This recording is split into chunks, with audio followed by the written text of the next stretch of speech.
पढ़ने गए तो स्कूल से बाहर बिठा दिया। उनके शिक्षक ने उनसे जाति पूछ करके भेदभाव किया।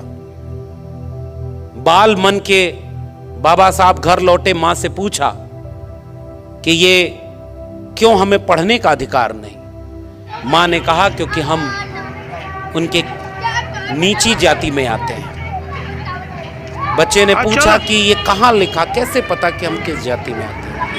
मां ने कहा किसी किताब में लिखा है कि हम सब छोटी जाति, नीची जाति से आते हैं। और बच्चे ने कहा कि मां किताब में तो गलत भी लिखा हो सकता है, मुझे मौका मिलेगा तो मैं उस किताब को बदल दूंगा और ऐसी किताब लिखूंगा जिसमें इंसान बराबर होंगे, कोई छोटा या बड़ा नहीं होगा। और उस किताब का नाम है भारत का संविधान।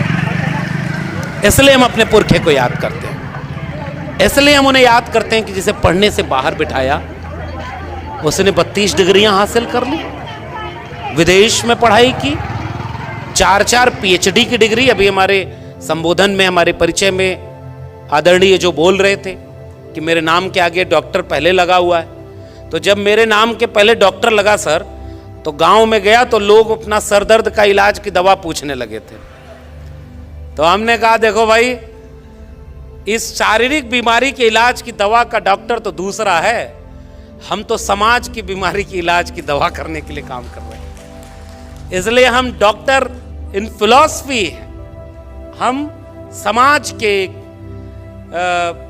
बीमारी को ठीक करने की कोशिश करते हैं। इसलिए हमारा प्रोफेशन भी शिक्षक का है। इसलिए मैं कोट करना चाहता हूं, हमारे पुरखे को पढ़ने का मौका नहीं दिया, फिर भी उसने कलम नहीं छोड़ी।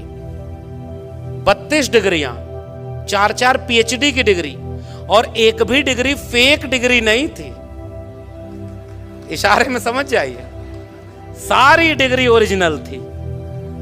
ये नहीं था कि कोई डिग्री मांगी तो ओरिजिनल डिग्रियां। हुनर और काबिलियत ऐसी कि उन्होंने अपने हुनर और काबिलियत से, जब भारत का संविधान बनने की प्रक्रिया शुरू हुई और चुना जा रहा था, तो बहुत सारे लोग ये बात समझते हैं कि एहसान